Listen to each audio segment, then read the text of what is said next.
প্রথমেই স্যার অধ্যক্ষ মহাশয়কে আমি শুভেচ্ছা জানাচ্ছি অষ্টাদশ বিধানসভার স্পিকার হিসেবে নির্বাচিত হওয়ার জন্য।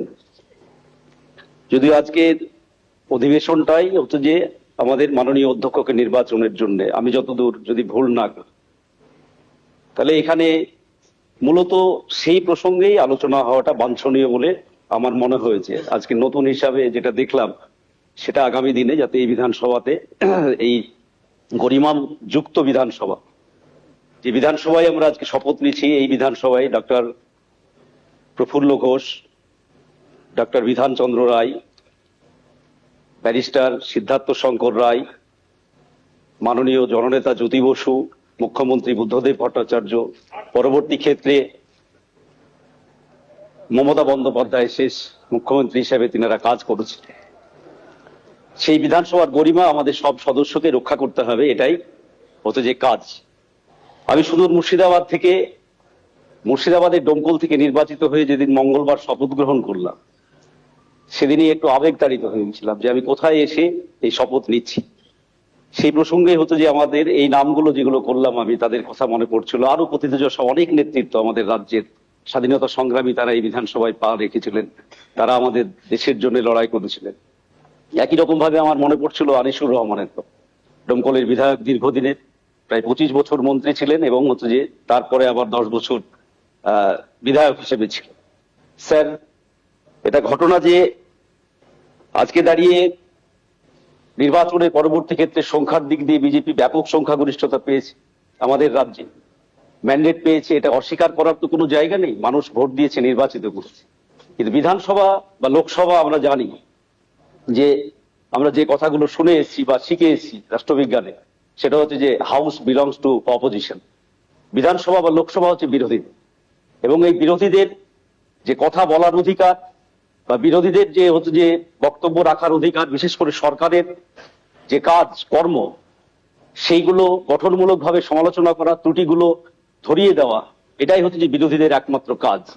আমরা মনে করি যে হচ্ছে যে সরকারের তর্পণ হচ্ছে যে এই অধিবেশন কক্ষ, যার ফলে হচ্ছে যে আমরা, এটা কথা ঠিক, 34 বছর আমরা সরকার চালিয়েছি আমাদের, তারপরে আমরা গত নির্বাচনে শূন্য হয়েছিলাম। মানুষ এবারে নির্বাচনে আমাদের একজন প্রতিনিধি বামপন্থীদের আমাকে নির্বাচিত করেছে, আমি একা।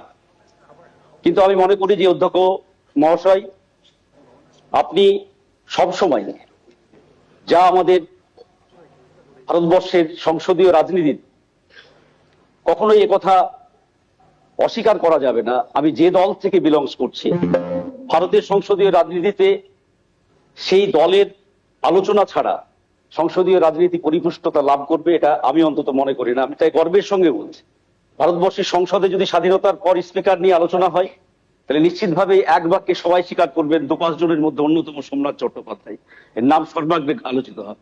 একই রকম ভাবে এই বিধানসভায় দীর্ঘ 29 বছর ধরে বিধানসভাতে স্পিকারের ভূমিকা পালন করেছে হাসিম আব্দুল খালিক।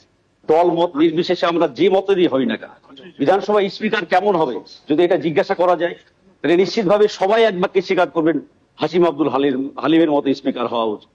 স্যার, আজকে দাঁড়িয়ে আমরা যেটা বলতে চাইছি যে শুধু মাত্র হচ্ছে যে আপনার একটা, যেটা বলতে চাইছি যে আমরা যে সংখ্যার বিচারে আজকে বিজেপি ব্যাপক সংখ্যাগরিষ্ঠতা পেয়েছে, কিন্তু যেহেতু হাউস, আমি বললাম যে হাউস বিলংস টু অপোজিশন, এখানে বিরোধীদের কণ্ঠস্বরকে যাতে সেই সংখ্যার বিচারে চাপা না দেওয়া হয়, সেইটা আপনাকে এই 5 বছর, আগামী 5 বছর আপনাকে দেখতে হবে। এটা আমার দলের পক্ষ থেকে, আমার পক্ষ থেকে হচ্ছে যে অনুরোধ। একই রকম ভাবে সংখ্যা না, গঠনমূলক হচ্ছে যে সমালোচনা, সবার সমানাধিকার এই বিধানসভাতে, তারপর হচ্ছে যে গণতান্ত্রিক অধিকার, সেইগুলো যাতে এই বিধানসভাতে প্রতিষ্ঠিত হয়, তা অভিভাবকের মতো আপনি যদি দেখেন, তবে আগামী দিনে আমাদের রাজ্যের যে গণতান্ত্রিক গরিমা, যা আমি মনে করি ব্যক্তিগতভাবে এবং আমরা দলগতভাবে, যা গত 15 বছর ধরে এই বিধানসভাতে এবং বিধানসভা